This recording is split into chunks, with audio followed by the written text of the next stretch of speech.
kehadirat Allah Subhanahu wa Ta'ala yang telah memberikan kesehatan dan kesempatan kepada kita semua untuk dapat berkumpul pada hari ini dalam kegiatan positif, yakni diseminasi kegiatan pendidikan guru penggerak.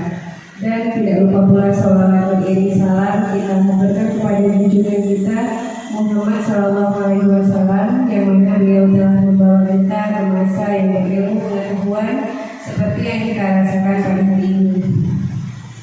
Yang kami hormati Ibu Afrida Yani SPD AUD selaku Kepala Sekolah TK Kartika Mlabo, dan yang kami hormati Ibu Novi Orizali Sativa selaku narasumber diseminasi pada kegiatan hari ini, dan yang saya hormati para hadirin peserta kegiatan diseminasi budaya positif. Nah, hadirin yang kami hormati, sebagaimana telah diumumkan sebelumnya, seminar pada hari ini mengangkat topik tentang budaya positif, yang mana budaya positif sendiri merupakan salah satu topik atau modul yang ada dalam pendidikan guru penggerak. Nah, alhamdulillah hari ini kita dapat merasakan manfaat memiliki rekan sejawat yang sudah mengikuti pendidikan guru penggerak, sehingga kita dapat pula mengenali apa itu budaya positif dan bagaimana kita nanti akan mengimplementasikannya pada kegiatan pendidikan di sekolah masing-masing.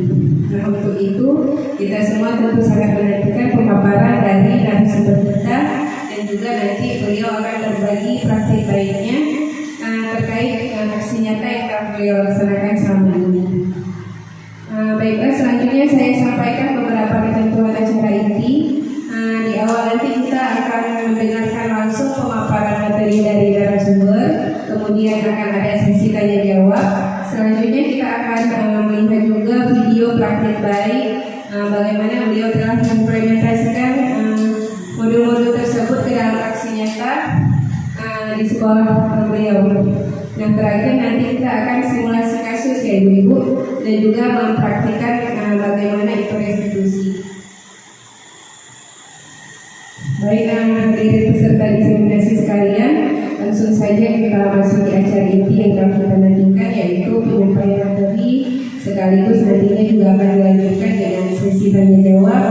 Sebagai pemateri hari ini telah hadir bersama kita Ibu Novi Orizali Sativa, yang mana beliau adalah guru kelas di sekolah kita ini, yaitu TK Kartika Mlabo, dan sekaligus calon guru penggerak angkatan 8 yang Kabupaten Aceh Barat. Baiklah para hadirin yang kita hormati, mari kita simak bersama penyampaian materi oleh narasumber kepada Ibu Novi Orizali Sativa SPD. Waktu dan tempat kami persilakan.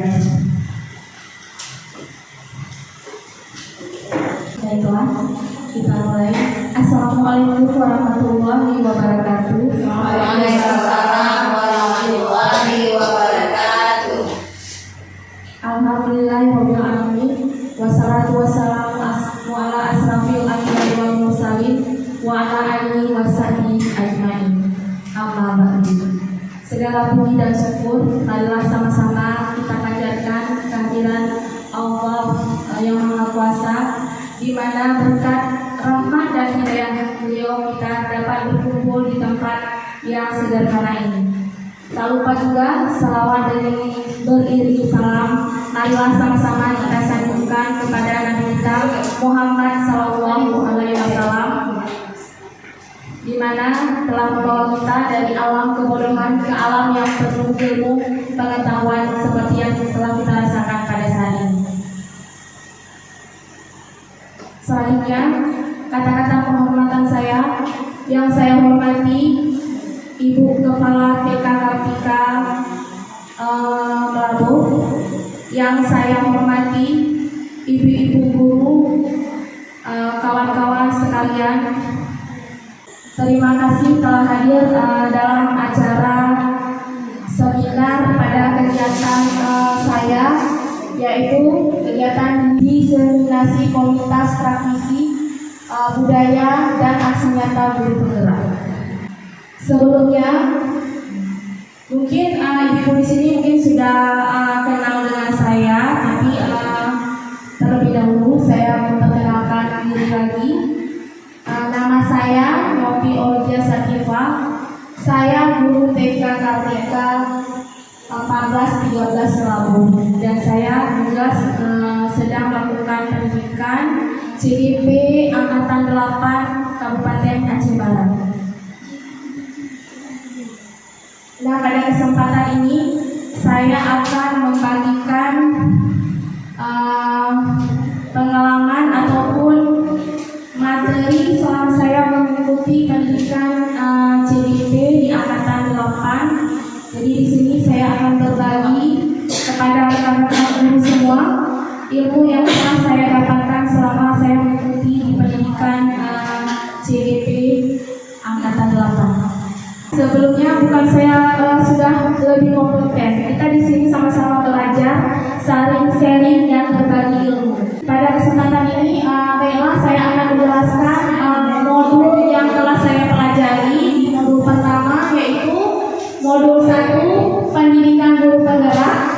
Nah, pada modul ini modul 1 filosofi refleksi pendidikan nasional Ki Hajar Dewantara. Dan pada modul 1.2 nilai dan peran guru penggerak, modul 1.3 visi guru penggerak, dan modul 1.4 tentang budaya positif. Baik ibu sekalian, pada modul filosofi Ki Hajar Dewantara, pada modul ke-1, modul 1.1 filosofi Ki Hajar Dewantara.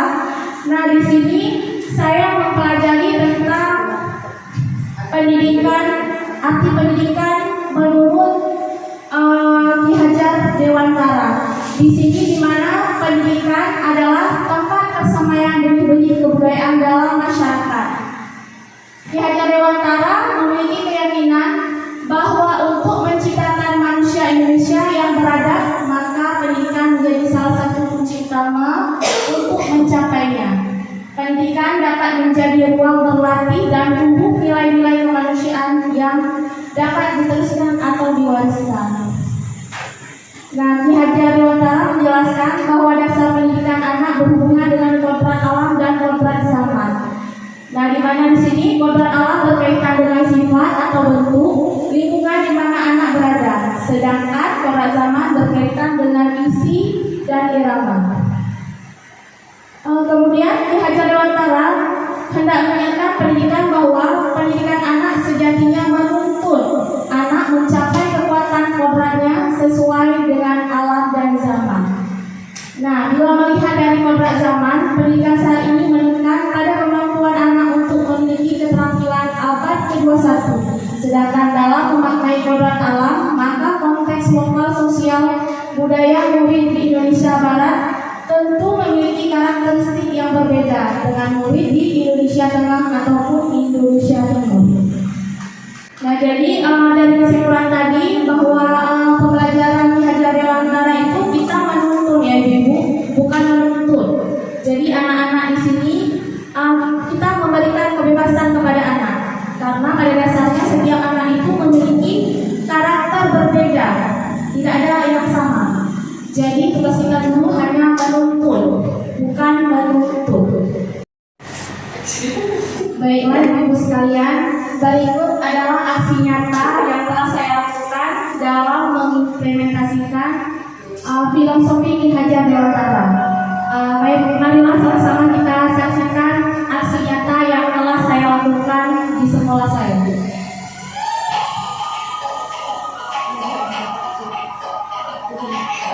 Pembelajaran yang pertama dalam bentuk catatan praktik baik. Setelah saya mencoba menerapkan filosofi Ki Hajar Dewantara, ada beberapa praktik baik yang telah saya lakukan.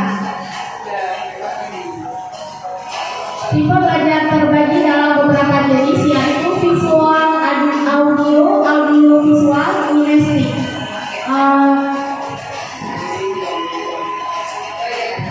Tipe belajar visual adalah diantaranya observasi melalui benda konkret, kemudian observasi melalui gambar atau slide. Kegiatan ini adalah aksi nyata yang telah saya lakukan. Dan tipe belajar audio, di sini ada belajar berdoa dengan mendengar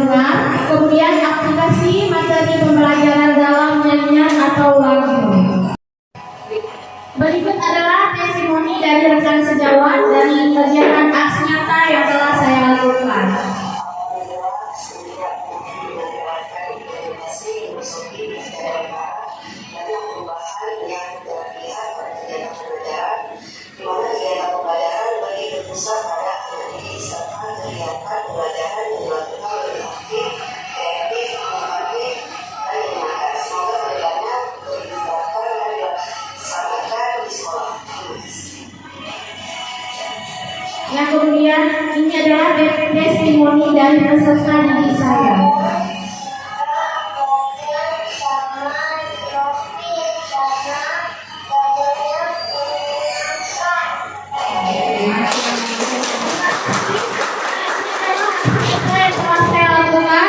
Dari modul 1.1 tentang filosofi Hajar Dewantara.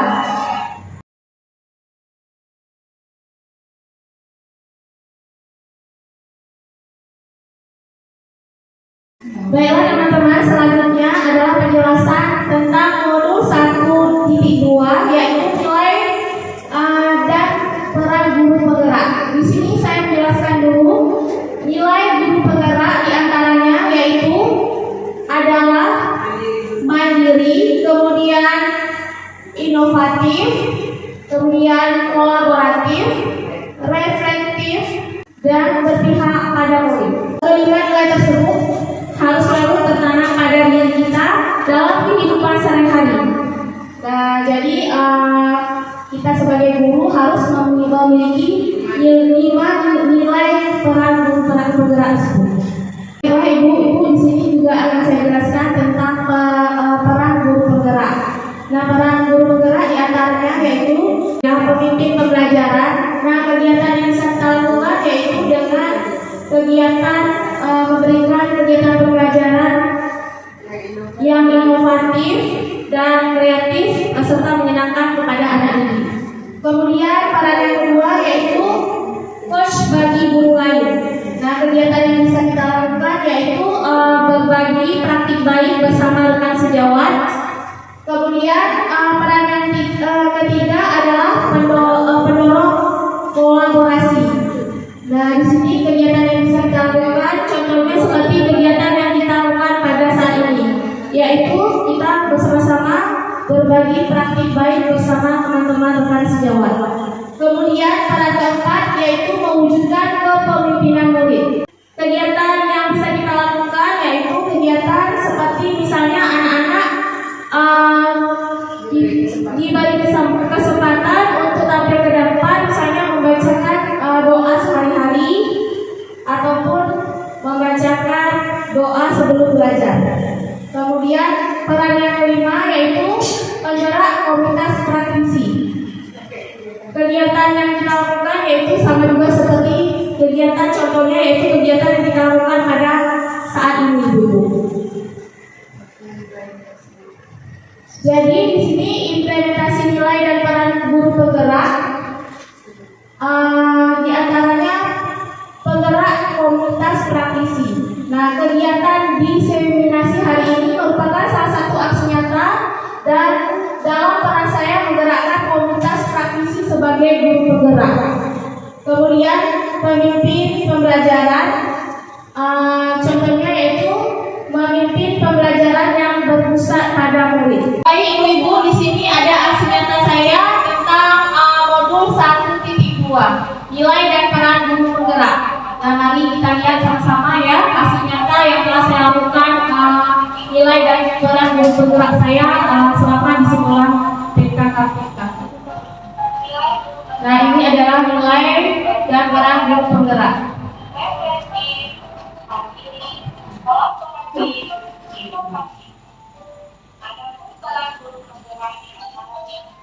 Yang pertama, menjadi pemimpin pembelajaran. Yang kedua, menjadi coach dari guru lain. Yang ketiga, mendorong perubahan. Dan keempat, mewujudkan kepemimpinan murid.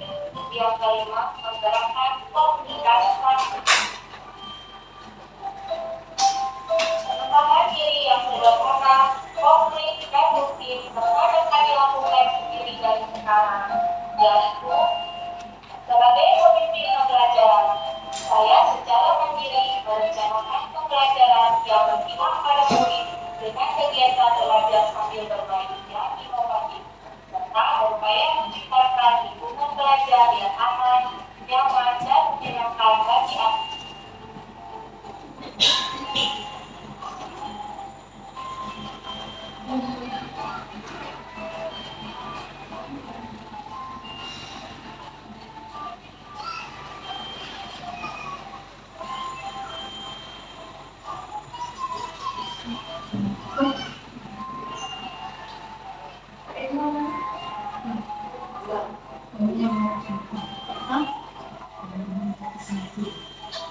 Bersyukur dan senang bisa menerapkan ilmu yang saya dapatkan dari pendidikan guru penggerak. Saya merasa memiliki kedekatan yang jauh dengan anak-anak. Saya jadi semangat untuk terus mengembangkan koleksi diri saya dalam mewujudkan pembelajaran yang besar adalah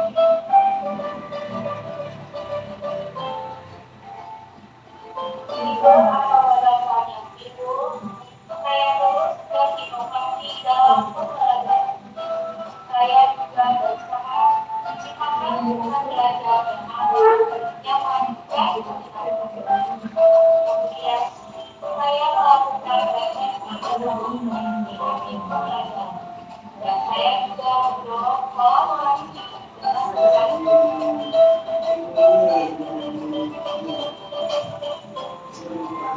yang dapat dihasilkan.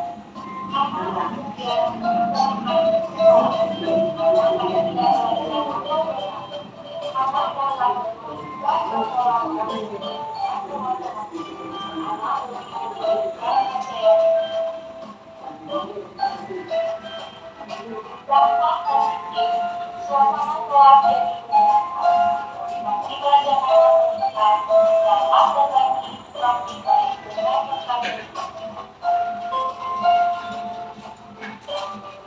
Demikianlah paparan dari saya. Terima kasih. Dan wassalamualaikum warahmatullahi wabarakatuh.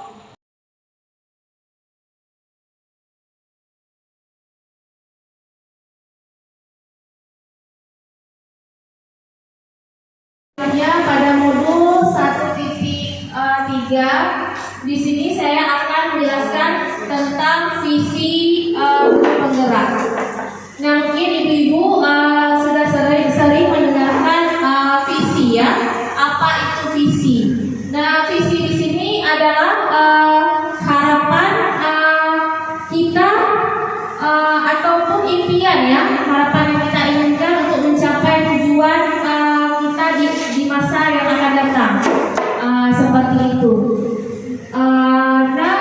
Dalam kita membuat visi tersebut, maka kita memiliki tahapan, yaitu dengan cara kita mengatur tahapan namanya tahapan bagja.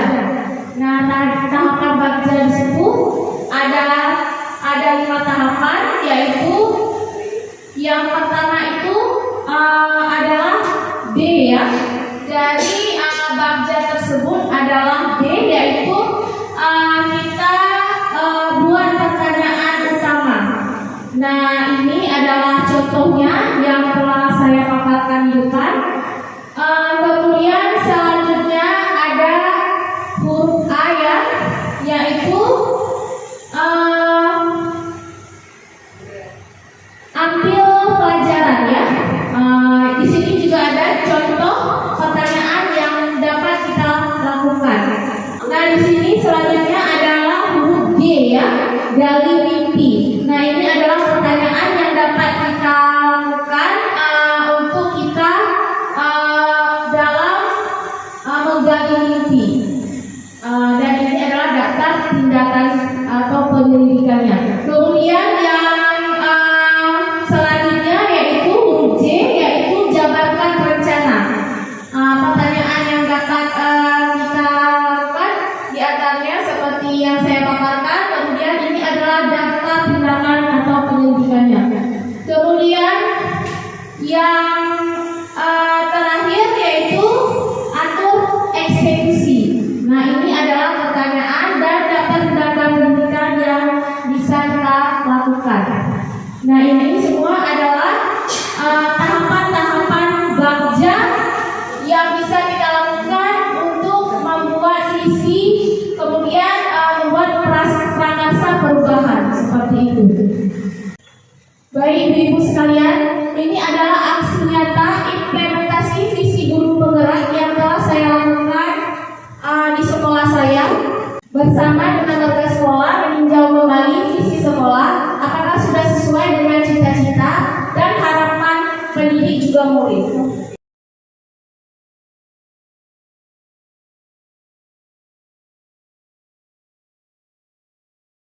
Selanjutnya kita akan membahas modul 1.4, yaitu budaya positif. Sebelumnya saya bertanya kepada ibu, bagaimana suasana di sekolah ibu-ibu saat ini, lingkungannya itu bagaimana?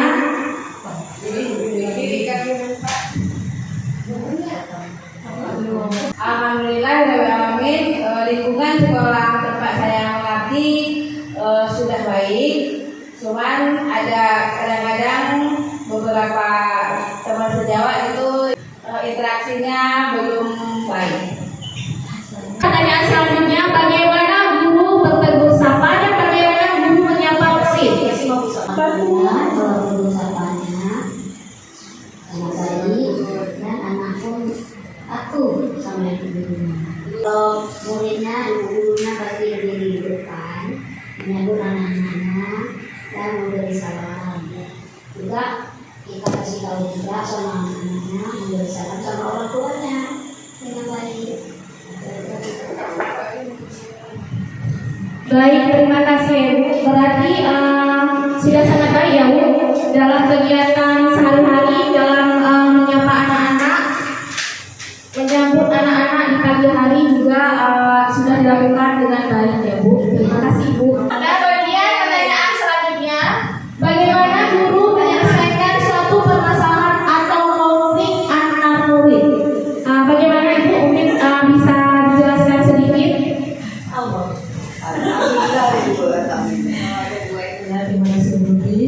Alhamdulillah dalam permasalahan anak-anak kami tetap mengambil anak tersebut, mengajak ke kantor atau ke dalam ruangan, menanyakan pada anak bagaimana cerita tentang kejadian tadi, terus baru kita memberi minta maaf sama temannya, dan kalau pun harus memaafkan. Kita berusaha agar anak-anak itu mau memaafkan temannya.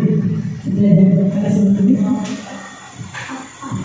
Baik, terima kasih Bu. Dan suasana atau budaya yang berkembang di sekolah Anda saat ini secara tidak langsung menjadi cermin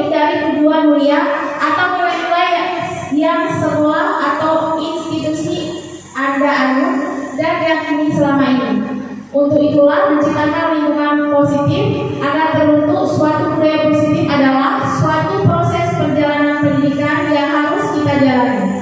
Karena ini merupakan tanggung jawab kita sebagai seorang pendidik, sebagai seorang pemimpin pembelajaran. Suatu lingkungan yang aman dan nyaman akan memberikan murid kesempatan dan kebebasan untuk berproses, belajar, membuat kesalahan, belajar lagi, sehingga mampu menerima dan menyerap suatu pembelajaran. Perlu diingat, selama seseorang merasakan tekanan-tekanan dari lingkungannya, maka proses pembelajaran akan sulit terjadi. Dan salah satu tanggung jawab kita sebagai pendidik adalah menghilangkan atau mencabut gangguan-gangguan yang menghalangi proses pengembangan potensi murid. Nah, di sini ada beberapa pertanyaan. Di antaranya pertanyaannya adalah, apa pentingnya menciptakan suasana positif di lingkungan Anda?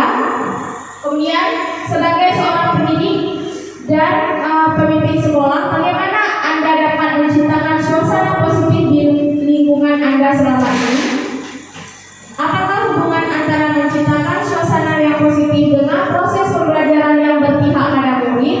Dan pertanyaan selanjutnya, bagaimana penerapan disiplin saat ini di sekolah Anda? Apakah sudah diterapkan dengan efektif? Bila belum, apa yang menurut Anda masih perlu diperbaiki dan dikembangkan?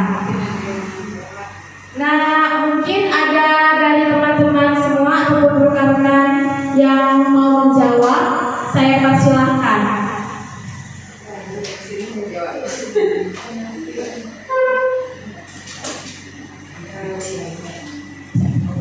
Baiklah, Bu Novi, mungkin saya akan mencoba menjawab pertanyaan tersebut. Apa pentingnya menciptakan suasana positif di lingkungan sekolah? Menurut saya, kalau lingkungan sekolah itu tidak positif, anak-anak jadi semangat belajar. Jadi apa yang diberikan gurunya itu, insya Allah akan tertanam dalam misalnya sikap-sikap itu tertanam dalam sikap dan perilaku anak pula.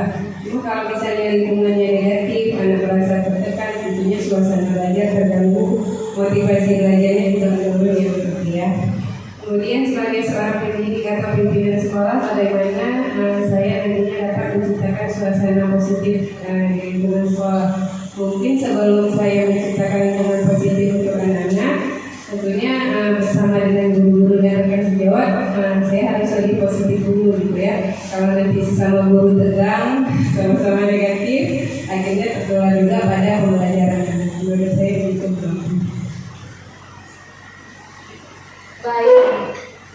Baik, terima kasih. Nah, di sini stimulus respon biasanya kita melakukan realitasnya kebutuhan itu biasanya kita semua itu sama. Namun menurut teori kontrol, realitas kebutuhan kita itu berbeda-beda. Nah, semua orang melihat hal yang sama. Padahal sebenarnya setiap orang memiliki gambaran berbeda. Kemudian kita mencoba mengubah orang agar berpandang sama dengan kita. Sebenarnya kita berusaha memahami pandangan orang lain tentang dunia. Kemudian perilaku buruk dilihat sebagai suatu kesalahan. Padahal semua perilaku memiliki tujuan. Nah, sebelumnya kita berpikir orang lain bisa mengontrol saya. Padahal hanya Anda yang bisa mengontrol diri Anda. Sebelumnya saya bisa mengontrol orang lain. Padahal Anda tidak bisa mengontrol orang lain. Sebelumnya pemaksaan ada pada saat bujukan gagal. Nah, biasanya anak-anak itu kalau kita bujuk, mereka pasti tidak mau. Kalau tidak mau, pasti kita memaksa anak-anak. Sebetulnya, misalnya kita anak itu, contohnya seperti anak meminta maaf. Terkadang kita memaksakan anak. Seharusnya kolaborasi dan konsensus menciptakan pilihan-pilihan baru. Sebelumnya, model berpikir menang atau kalah. Padahal seharusnya model berpikir menang-menang. Nah, Nah, seperti itu ibu-ibu ya. Nah, makna kata disiplin. Ketika mendengar kata disiplin, apa yang terbayangkan di benak Anda? Apa yang terlintas di pikiran Anda? Kebanyakan orang akan menghubungkan kata disiplin dengan tata tertib, teratur, dan kepatuhan pada peraturan.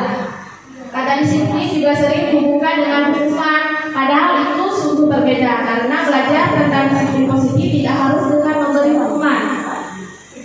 Justru itu adalah salah satu alternatif terakhir dan bila perlu tidak dihindarkan sama sekali.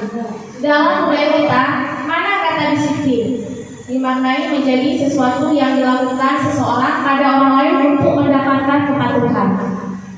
Makna sebenarnya disiplin pada konteks positif adalah disiplin diri di mana seseorang mempelajari bagaimana cara mengontrol diri dan bagaimana menguasai diri untuk memilih tindakan yang mengacu pada nilai-nilai yang dia hargai agar tercapai tujuan mulia yang diinginkan. Dengan kata lain, seseorang yang memiliki disiplin diri berarti mereka bisa bertanggung jawab terhadap apa yang dilakukannya karena mereka mendasarkan tindakan mereka pada nilai-nilai kebajikan universal. Sebagai pendidik, tujuan kita adalah menciptakan anak-anak yang memiliki disiplin diri sehingga mereka bisa berperilaku dengan mengacu pada nilai-nilai kebajikan universal dan memiliki motivasi intrinsik ya ibu, bukan ekstrinsik seperti itu.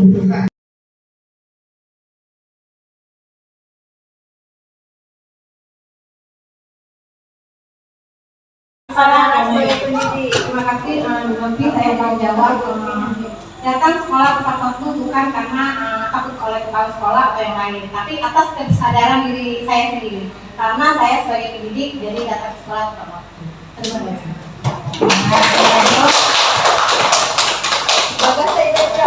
Berarti sudah ada kesadaran dalam diri sendiri ya Bu ya, bukan karena takut atau terpaksa datang ke sekolah tepat waktu.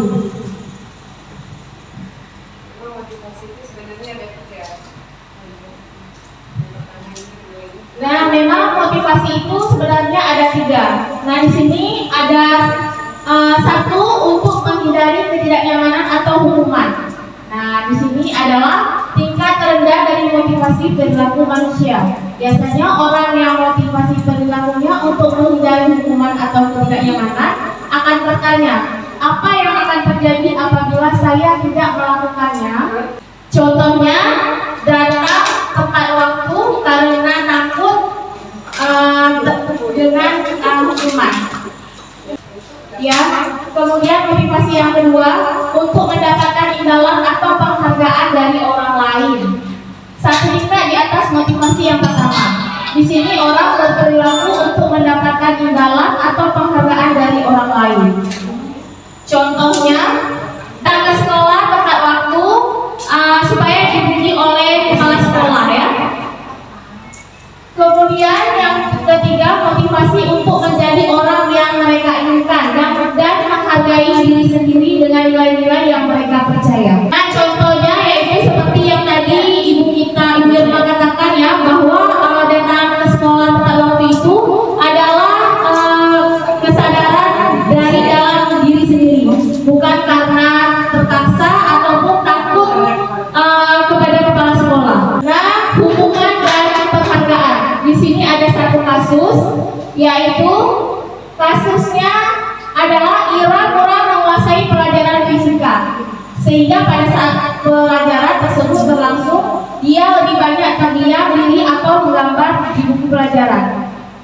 Pada saat guru fisikanya, Pak Ahmad menanyakan pertanyaan, Ira menjadi gugup dan tidak sengaja menjatuhkan tasnya dari kursi, serta tiba-tiba menjadi gagap pada saat berupaya menjawab. Seluruh kelas pun tertawa melihat perilaku Ira yang bicara tergagap dan terkejut tersebut. Pak Rahmat pada saat itu membiarkan teman-teman Ira menertawakan Ira yang tergagap dan malu luar biasa.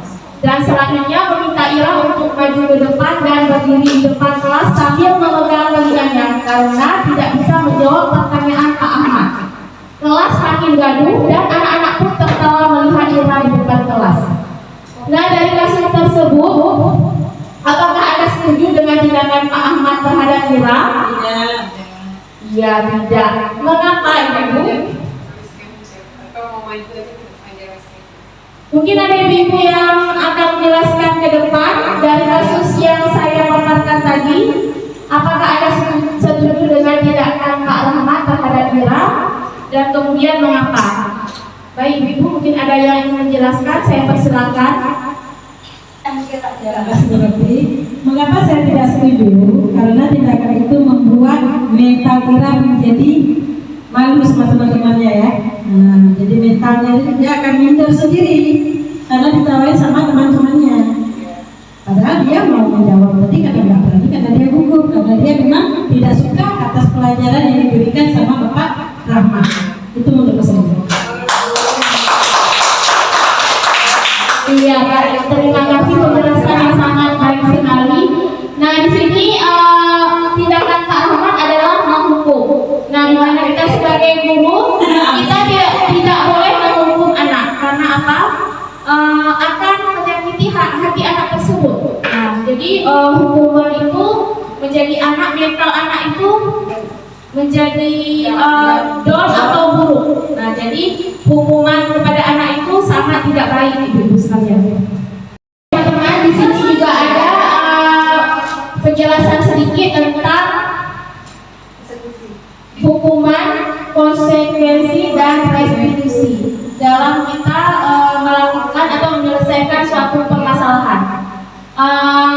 Pada hukuman, di sini sesuatu yang menyakitkan harus terjadi, sementara pada konsekuensi sesuatu harus terjadi. Sedangkan restitusi merupakan pilihan. Nah, kemudian tidak nyaman untuk murid anak untuk jangka waktu panjang, sementara konsekuensinya tidak nyaman untuk murid atau anak untuk jangka waktu pendek. Kemudian restitusinya menguatkan untuk murid atau anak dalam jangka waktu panjang. Sedangkan hukuman, korban mendapatkan keadilan. Sedangkan konsekuensinya korban bisa diabaikan dan restitusinya korban mendapatkan ganti. Kemudian hukuman, murid anak akan tersakiti. Sedangkan konsekuensinya murid atau anak dibuat tidak nyaman. Restitusinya murid atau anak mendapatkan penguatan. Kemudian selanjutnya hukuman perilaku pasif, agresif meningkat ya, ibu-ibu sekalian. Konsekuensinya penguatan hanya bertahan dalam jangka waktu pendek. Kemudian restitusinya masalah terpecahkan. Ya, ibu, konsekuensi di sini adalah hasil dari kesepakatan yang sudah disepakati bersama ya, seperti itu.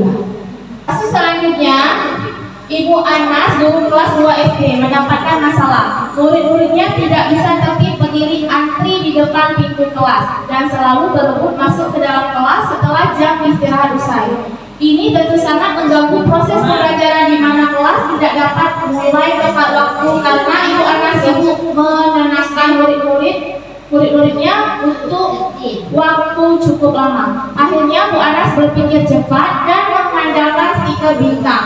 Setiap murid-muridnya akan masuk kelas usai jam istirahat. Bu Anas akan mengiming-imingkan muridnya dengan stiker bintang. Siapa yang dapat berdiri lurus dan berbaris rapi antri di depan pintu dapat bintang dari Bu Anas. Sebagian besar murid-muridnya menyambut dengan tantangan tersebut dan langsung berdiri rapi di depan pintu agar mendapatkan stiker bintang. Hal ini terus dilakukan Bu Anas selama beberapa minggu karena cukup berhasil membuat murid-muridnya berdiri rapi antri di depan pintu.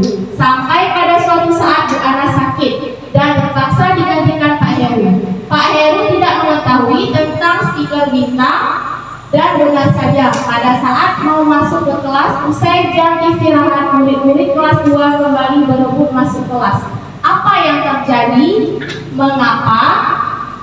Nah, di sini ada pertanyaan, apa motivasi murid-murid kelas 2 untuk bersedia berdiri antri sebelum masuk kelas?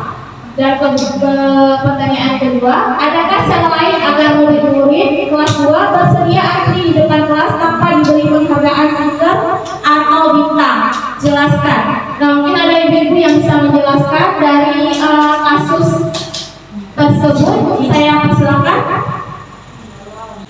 Jadi menurut saya mesti murid-murid itu berdiri depan kelas hanya untuk mendapatkan stiker bintang dan penghargaan. Baik, terima kasih Ibu Tia. Nah, dari kasus tersebut bahwa murid tersebut bukan dari dasar motivasinya, bukan dari dalam diri anak tersebut, tapi mereka ingin mendapat penghargaan karena stiker bintang. Menurut saya penghargaan itu bersifatnya itu sementara. Jadi penghargaan yang kita berikan kepada anak-anak itu sebetulnya memiliki nilai positif, namun ada nilai negatifnya. Kenapa demikian? Mungkin nilai positifnya anak-anak bersemangat, cuma nilai negatifnya mereka hanya bersifat sementara. Di sini bukan dari dasar diri mereka, karena mereka melakukannya karena terpaksa ingin mendapat penghargaan stiker bintang tersebut. Jadi bagi saya penghargaan itu adalah tidak baik dilakukan ya Ibu sekalian. Nah, pertanyaan yang kedua, adakah cara lain agar murid kelas 2 bersedia antri di depan kelas tanpa diberikan penghargaan stiker bintang? Jelaskan. Mungkin ada ibu-ibu yang bisa menjelaskan agar anak-anak tersebut bisa bersedia antri di depan tanpa diiming-imingi stiker bintang atau penghargaan.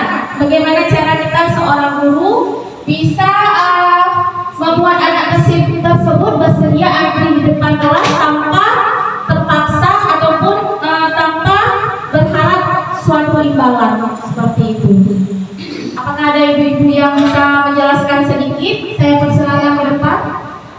Baik, Bu Novi, terima kasih. Dengan cara lain, motivasi cara lain adalah dengan menanamkan kebajikan, yaitu kerapian ketika masuk ke dalam kelas, dan yang kedua adalah membuat kesepakatan kelas. Terima kasih. Terima kasih Ibu Rini sudah menjelaskan bahwa tadi motivasi yang kita lakukan supaya anak tersebut timbul rasa kesadaran diri, yaitu dengan cara kita melakukan keyakinan kelas, atau dengan cara lain yaitu membuat kesepakatan kelas bersama anak-anak sebelum masuk ke dalam kelas. Terima kasih. Baik Ibu, dan di sini ada kebutuhan bertahan hidup. Kebutuhan bertahan hidup adalah kebutuhan yang bersifat fisiologis untuk bertahan hidup, misalnya kesehatan, rumah, dan makanan. Contohnya di sini adalah kebutuhan bertahan hidup. Misalnya anak membuka bekal ketika masuk kelas, padahal belum jam makan. Nah, di sini terlihat bahwa anak tersebut memenuhi kebutuhan untuk bertahan hidup dari segi makanan ya. Kemudian selanjutnya kebutuhan kasih sayang dan rasa diterima. Kebutuhan ini dan 3 kebutuhan berikutnya adalah kebutuhan psikologis. Iya, ibu-ibu, contohnya kebutuhan kasih sayang adalah murid di sekolah suka peluk ibu guru ataupun minta digendong. Berarti anak tersebut anaknya itu ingin diperhatikan. Nah, seperti itu. Butuh perhatian dari guru-gurunya. Kemudian kebutuhan selanjutnya adalah kebutuhan penguasaan atau kebutuhan pengakuan atas kemampuannya. Kebutuhan ini berhubungan dengan kekuatan untuk mencapai sesuatu, menjadi kompeten, menjadi terampil, diakui atas prestasi dan keterampilan kita, didengarkan dan memiliki rasa harga diri. Nah, contohnya di sini adalah anak-anak marah-marah dan menangis ketika tidak bisa mengerjakan tugas. Seperti itu ibu ya. Jadi anak-anak tersebut dia marah-marah ketika dia tidak bisa mengerjakan tugas yang ibu guru berikan. Kemudian ada kebutuhan kebebasan atau kebutuhan akan pilihan. Kebutuhan untuk bebas adalah kebutuhan akan kemandirian, otonomi, memiliki pilihan dan mampu mengendalikan arah hidup seseorang.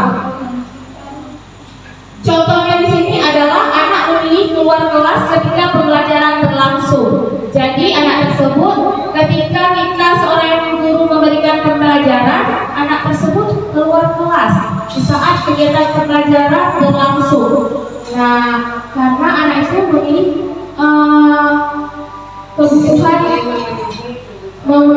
kebutuhan kebebasan ya. Dan kebutuhan terakhir adalah kebutuhan kesenangan atau kebutuhan untuk merasa senang. Kebutuhan akan kesenangan adalah kebutuhan untuk mencari kesenangan, bermain dan tertawa. Contohnya adalah anak lebih suka bermain daripada belajar atau cari ilmu. Ya, pada anak usia dini seringkali kita temui bahwa anak tersebut lebih memilih bermain daripada belajar. Mereka ingin mencari ataupun memenuhi kebutuhan dasarnya, yaitu mencari kesenangan. Nah, kemudian 5 posisi kontrol. Nah, 5 posisi kontrol diantaranya adalah posisi penghukum. Nah, posisi penghukum ini yaitu seorang penghukum bisa menggunakan hukuman fisik maupun verbal. Orang menjalankan posisi penghukum senantiasa mengatakan bahwa sekolah memerlukan sistem atau alat yang dapat lebih menekan murid. Lebih dalam lagi, guru-guru yang menerapkan posisi penghukum akan berkata, patuhi aturan saya, atau awas, kamu selalu saja salah. Selalu, pasti selalu yang terakhir selesai. Guru seperti ini senantiasa percaya hanya ada satu cara agar pembelajaran bisa berhasil, yaitu cara dia. Nah, contohnya dari posisi kontrol penghukum, misalnya seorang guru itu memberikan hukuman kepada anak tersebut karena anak tersebut tidak bisa menyelesaikan tugas yang diberikan oleh guru tersebut. Jadi guru tersebut langsung memberikan hukuman kepada anak tersebut. Nah, itu adalah contoh posisi kontrol penghukum. Kemudian ada posisi kontrol membuat merasa bersalah. Posisi ini biasanya guru akan bersuara lebih lembut. Membuat rasa bersalah akan menggunakan keheningan yang membuat orang lain merasa tidak nyaman, bersalah atau rendah diri. Kata-kata yang keluar dengan lembut, contohnya seperti, ibu sangat kecewa sekali dengan kamu. Berapa kali bapak harus memberitahu kamu ya? Gimana coba kalau orang tua kamu tahu kamu berbuat begini? Nah, di posisi ini murid akan memiliki penilaian diri yang buruk tentang diri mereka. Murid merasa tidak berharga dan telah mengecewakan orang-orang yang disayanginya. Nah, contohnya misalnya seorang guru ada anak yang membuat kesalahan. Jadi posisi kontrol guru di sini yaitu misalnya contohnya ada anak yang bajunya kotor karena bermain tanah di luar. Nah, jadi guru di sini bertanya kepada anak tersebut menggunakan kata-kata yang lebih lembut seperti itu. Nah, misalnya seperti anak ibu tidak sayang ya dengan mamanya, seperti itu. Jadi anak tersebut mereka akan merasa bersalah dengan apa yang kesalahan yang mereka lakukan, seperti itu. Kemudian di sini ada posisi teman. Nah, pada posisi ini guru tidak akan menyakiti murid, namun akan tetap berupaya mengontrol murid melalui persuasi. Nah, posisi teman pada guru bisa negatif ataupun positif. Positif di sini berupa hubungan baik yang terjalin antara guru dan murid. Guru di posisi teman menggunakan hubungan baik dan humor untuk mempengaruhi seseorang. Mereka akan berkata, misalnya, ayo bantuan demi bapak ya. Ayo ingat tidak bantuan misalnya, ayo ingat tidak bantuan bapak selama ini. Ya sudah. Kali ini tidak apa-apa, nanti ibu bantu bereskan. Nah, di sini hal negatif dari posisi teman adalah bila suatu saat guru tersebut tidak membantu, maka murid akan kecewa dan berkata, saya pikir bapak ibu teman saya. Murid merasa dikecewakan dan tidak mau lagi berusaha. Hal lain yang mungkin timbul adalah murid hanya akan bertindak untuk guru tertentu dan tidak untuk guru lain.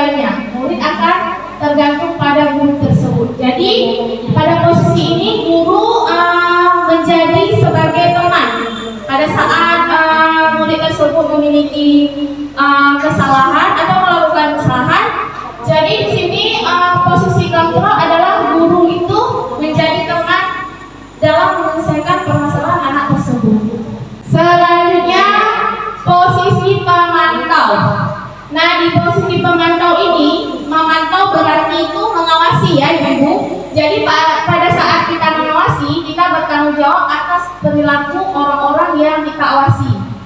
Nah, posisi pemantau berdasarkan pada peraturan dan konsekuensi dengan menggunakan sanksi atau konsekuensi. Nah, kita dapat memisahkan hubungan pribadi kita dengan murid sebagai seseorang yang menjalankan posisi pemantau. Pertanyaan yang dapat diajukan pada posisi ini yaitu, apa yang telah kamu lakukan? Sanksi atau konsekuensinya apa? Seorang pemantau sangat mengandalkan perhitungan, catatan data dapat digunakan untuk bukti atas perilaku seseorang. Posisi ini akan menggunakan stiker, slip, maksud saya catatan data cek. Nah, posisi pemantau sendiri berawal dari teori stimulus respon yang menunjukkan tanggung jawab guru dalam mengontrol murid. Nah, contoh di posisi pemantau tadi yaitu misalnya seorang guru itu hanya memantau kesepakatan dari hasil kesepakatan kelas yang telah disepakati bersama-sama. Jadi apabila anak berbuat salah, guru di sini hanya memantau dan anak tersebut harus menjalankan dari keyakinan kelas yang telah disepakatinya, seperti itu. Dan posisi terakhir adalah posisi manajer. Posisi terakhir di sini adalah posisi manajer, di mana guru berbuat sesuatu bersama dengan murid, mempersilahkan murid mempertanggungjawabkan perilakunya dan mendukung murid agar dapat menemukan solusi atas permasalahannya sendiri. Pertanyaan yang dapat kita lakukan pada posisi manajer adalah, apa yang kita yakini? Apakah kamu meyakininya? Jika kamu meyakininya, apakah kamu bersedia memperbaikinya? Jika kamu, apa rencana kamu untuk memperbaiki hal itu? Nah, pada posisi manajer, di posisi ini adalah tugas guru memberikan kepada anak bagaimana cara anak mengatasi masalahnya secara mandiri, seperti itu. Permasalahan yang dilakukan anak tersebut bisa menyelesaikan dengan sendirinya. Jadi guru di sini hanya menjadi manajer, seperti itu. Dari kelima posisi tersebut, posisi manajer adalah posisi yang paling baik yang kita lakukan pada murid kita dalam kegiatan di sekolah. Contoh kasus. Nah, di sini ada contoh kasus, Tia terlambat masuk sekolah. Bagaimana contoh skenario posisi pengukur, pembuat rasa bersalah, teman, pemantau, dan manajer? Baik, Ibu, mungkin ada yang ingin menjawab dari pertanyaan yang ada di depan. Jadi menurut Oja, cara menghukum anak ketika terlambat masuk sekolah itu berdirikan di depan kelas sekitaran 1 menit aja, karena kan posisi masih anak TK. Jadi kita kasih arahan untuk menghitung ataupun ajak anak untuk bernyanyi bersama di depan kelas. Jadi biar teman-temannya semangat, dia pun semangat kembali untuk masuk sekolah. Dan itu pun adalah salah satu contoh supaya teman-teman yang lain tidak ikut terlambat lagi. Terima kasih. Bu. Nah, di sini kasus kita adalah salah satu anak terlambat masuk sekolah. Dalam posisi penghukum, misalnya guru itu seperti kata Bu Oja tadi, dia memberikan hukuman. Jadi, nak silahkan nggak usah masuk dulu, kerjakan ini dan ini, baru boleh masuk kelas. Itu dalam posisi penghukum. Selanjutnya ketika guru berada di posisi pembuat rasa bersalah, guru pasti bahasanya, itulah abang terlambat sekolah, abang nggak sayang sama ibu mau belajar, abang datangnya terlambat. Tuh kita kan sering, maksudnya bahasa-bahasa seperti itu sebenarnya walaupun sadar nggak sadar pasti pernah kita ucapkan. Nah, posisi seperti itu adalah posisi pembuat rasa bersalah. Selanjutnya ada posisi teman. Kalau anak terlambat sekolah, dalam posisi teman bahasanya itu seperti alah ya udahlah, nggak apa-apa, hari ini datang, besok jangan terlambat lagi nak ya, pasti kayak gitu bahasa kita sama teman. Cuma ketiga posisi ini sebenarnya tidak dianjurkan karena anak tidak punya disiplin akhirnya. Karena dia merasa kalau dihukum tadi anak merasa tertindas, maksudnya merasa tersakiti, membuat rasa bersalah juga masih tersakiti. Sedangkan di posisi teman anak merasa setara dengan pendidik atau gurunya nanti. Selanjutnya ketika di posisi pemantau, misalnya di awal tadi ketika Novi menjelaskan kita udah bikin kesepakatan nih. Kalau kita terlambat masuk kelas, anak-anak ibu silakan bernyanyi dulu di depan, baru boleh masuk kelas, baru boleh belajar kembali. Nah, ketika anak nanti memang benar-benar terlambat, posisi pemantau itu memastikan anak tadi melakukan dulu konsekuensinya apa. Nyanyi dulu di depan kelas, baru silakan duduk. Itu adalah posisi pemantau. Dan terakhir posisi manajer. Nah, posisi yang kedua ini pemantau dan manajer, itulah posisi yang tepat yang harus dijalankan oleh seorang pendidik. Nah, kalau menjadi manajer itu bahasanya kayak nah, ini apa terlambat ini? Kira-kira besok gimana? Kira-kira apa solusinya? Biar anak memutuskan sendiri, jadi besok ketika dia terlambat lagi, dia menjalankan apa yang dia yakini. Nah, kira-kira begitu menurut saya. Baik, terima kasih Bu ya, contoh yang sangat jelas. Nah, dari pemaparan contoh yang dia jelaskan tadi, yang dia berikan tadi, menurut ibu-ibu, posisi kontrol manakah yang lebih baik yang kita lakukan untuk peserta didik kita? Iya, terima kasih. Posisi yang sangat baik yang kita lakukan adalah di sini posisi pemantau dan posisi manajer ya ibu. Selanjutnya praktik restitusi. Nah, di sini langkah dari praktik restitusi adalah satu, menstabilkan identitas. Teori kontrolnya, kita semua akan melakukan hal terbaik yang bisa kita lakukan. Kemudian yang kedua, validasi tindakan yang salah.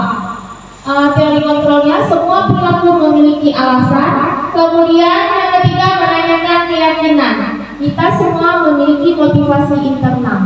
Nah, dari ketiga strategi tersebut direpresentasikan dalam tiga sisi segitiga restitusi, ya. Nah, ini adalah segitiga restitusi. Yang pertama tadi adalah menstabilkan identitas, kemudian menanyakan keyakinan, dan selanjutnya validasi tindakan yang salah. Ibu, di sini ada refleksi penerapan budaya positif di sekolah dalam bentuk kegiatan membuat keyakinan kelas. Kegiatan membuat keyakinan kelas semester genap tahun ajaran 2022-2023 di TK Kartika diadakan dengan mengundang orang tua siswa. Nah, hal tersebut dikarenakan dalam menyepakati nilai kebajikan yang akan ditanamkan pada anak nantinya. Nah, tentunya butuh kolaborasi dan kesepakatan persepsi antara orang tua dan guru. Nah, seperti itu ya Ibu. Terlebih lagi, murid usia PAUD belum memenuhi mengerti untuk ikut serta dalam pengambilan keputusan, namun tetap harus dilibatkan agar anak dapat belajar tentang pentingnya musyawarah dalam mencapai kesepakatan. Jadi di sini kita perlu berkolaborasi dengan kedua orang tua. Selanjutnya, refleksi terkait praktik restitusi. Nah, di sini ternyata tidak perlu teriakan, apalagi dengan hukuman. Nah, pendidik dapat menuntun anak mencari solusi atas permasalahan yang dihadapi dengan menjadi manajer dan menjalankan praktik restitusi seperti aksi nyata yang telah saya lakukan tadi. Nah, di sini pendidik mengetahui apa yang mendasari perilaku negatif anak, kebutuhan apa yang belum terpenuhi, sehingga anak dapat membantu memenuhi kebutuhannya dan mencari solusi atas perilaku negatif yang terjadi. Nah, tentunya dalam menjalankan praktik restitusi, guru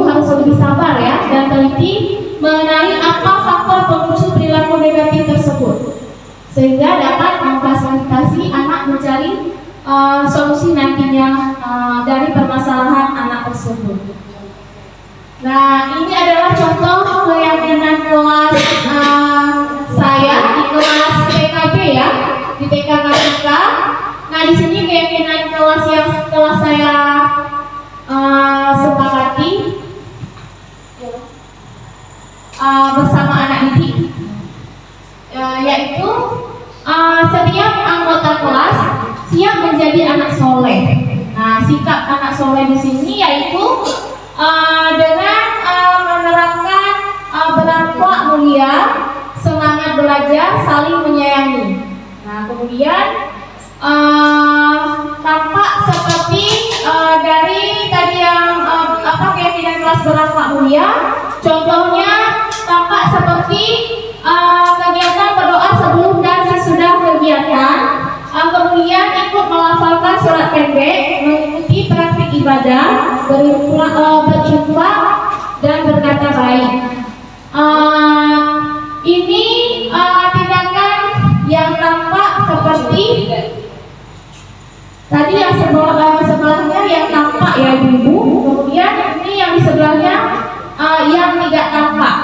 Di antaranya yang tidak tampak yaitu tidak mau berdoa, kemudian tidak ikut melafalkan surat pendek, tidak ikut serta dalam praktik ibadah, tidak berinfak, kemudian tidak berkata yang menyakiti dan maksudnya di sini berkata yang menyakiti dan mengumpat ya.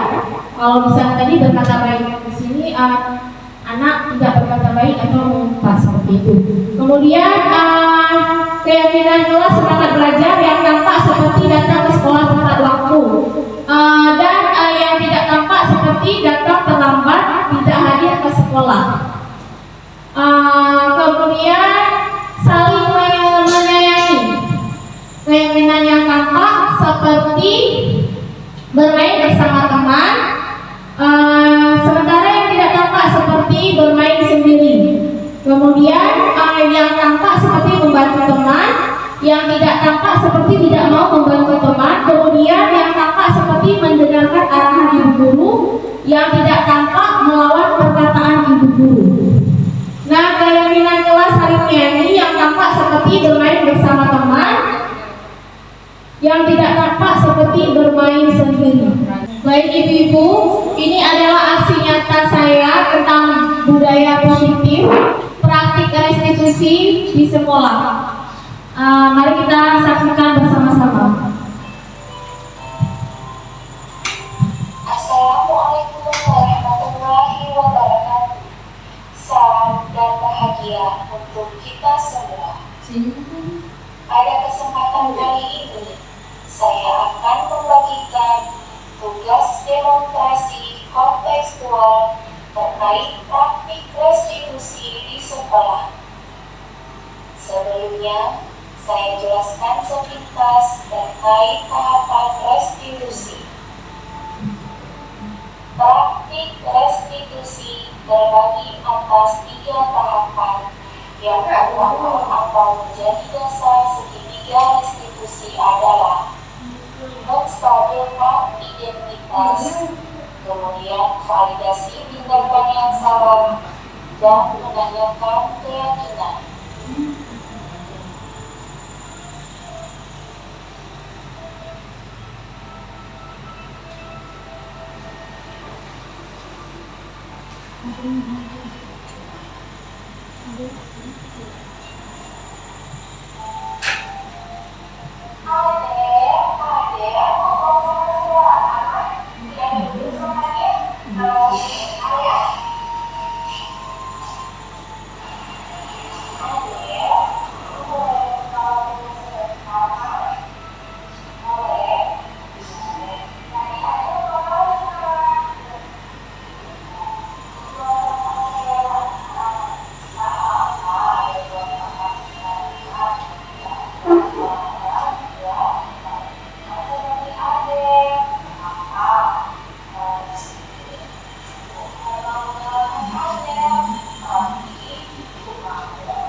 Baiklah ibu-ibu, demikianlah pemaparan materi dari saya tentang modul dari 1.1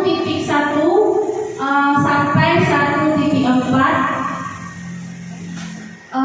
Kemudian dengan aksi-aksi nyata yang telah saya lakukan di sekolah selama saya mempelajari modul 1.1 sampai modul 1.4.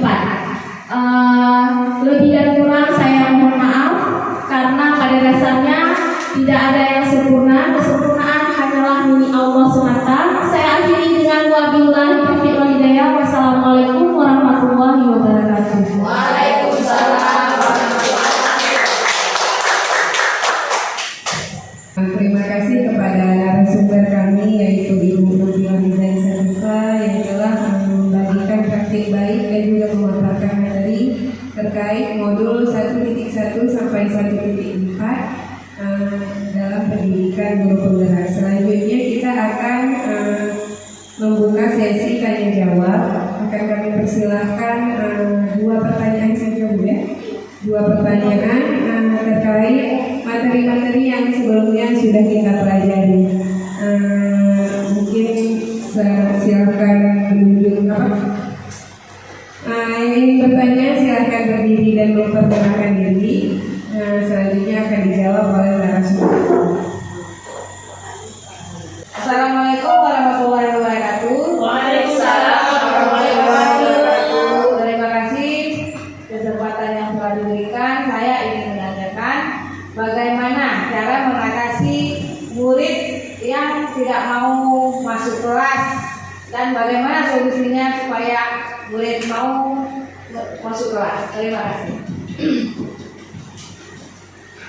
Baik ibu, ini pertanyaan yang sangat bagus sekali.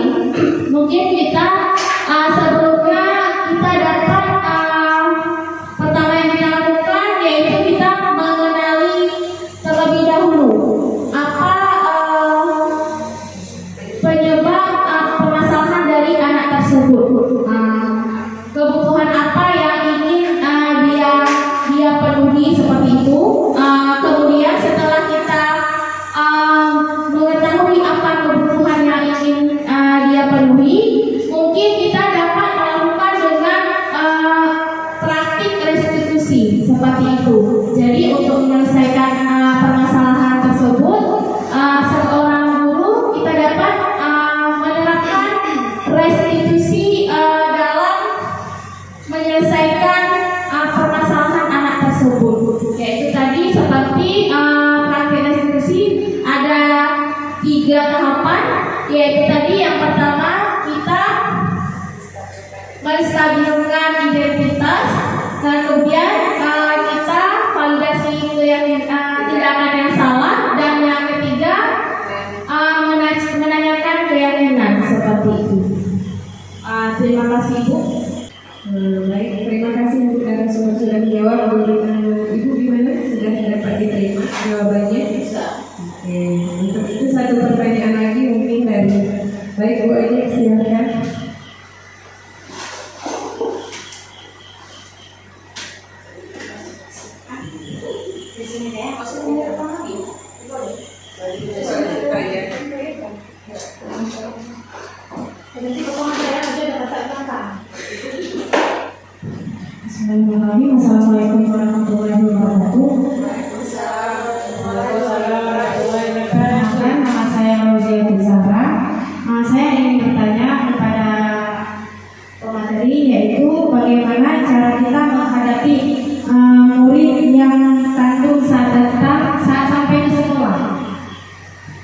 Sekian, Assalamualaikum warahmatullahi wabarakatuh. Baik, terima kasih pertanyaan yang sangat bagus sekali Bu Oja. Jadi dari pertanyaan Ibu tadi, hal pertama yang harus kita lakukan sebagai seorang guru yaitu kita mencari tahu dulu apa permasalahan anak tersebut, sehingga anak tersebut bisa melakukan tindakan seperti itu. Mungkin itulah dengan cara kita mengenali apa sih permasalahannya, dengan kita bisa juga sharing ataupun komunikasi dengan kedua orang tuanya. Permasalahan apa yang terjadi, mungkin anak tersebut di rumah ada masalah ataupun ada keinginan yang belum tercapai sehingga anak tersebut membawa masalah tersebut ke sekolah. Jadi di sini setelah kita mengenali permasalahannya, kita ajak dulu, kita tanyakan kepada anak tersebut kenapa dia berbuat seperti itu. Mungkin juga bisa kita lakukan seperti yang saya sudah jelaskan tadi pada umur 1.4 tentang budaya positif. Bisa kita lakukan dengan praktik restitusi. Nah, di situ kita sebagai seorang guru bisa mempraktikkan restitusi kepada anak didik kita, yaitu 3 tahapan tadi. Yaitu tahapan pertama, memvalidasi tindakan yang salah, kemudian menstabilkan identitas dan menanyakan keyakinan kelas. Nah, sehingga dengan kita lakukan praktik restitusi, mungkin masalah tersebut bisa terselesaikan dengan baik. Terima kasih. Mungkin seperti itu. Bagaimana Ibu? Apakah sudah bisa diterima? Baik, terima kasih.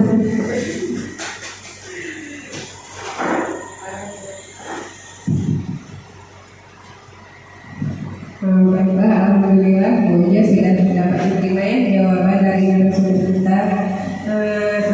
Jadi kita udah tiba di sesi penutup. Hadirin sekalian, demikianlah acara desimulasi kali ini yang membahas tentang topik budaya positif. Nah, sekali lagi kami mengucapkan terima kasih kepada para hadirin semua yang telah berpartisipasi pada kegiatan kali ini. Akhir kata, saya selaku moderator undur diri. Semoga kita dapat bertemu kembali dalam kegiatan diseminasi lainnya. Terima kasih. Wabillahi taufiq wal hidayah.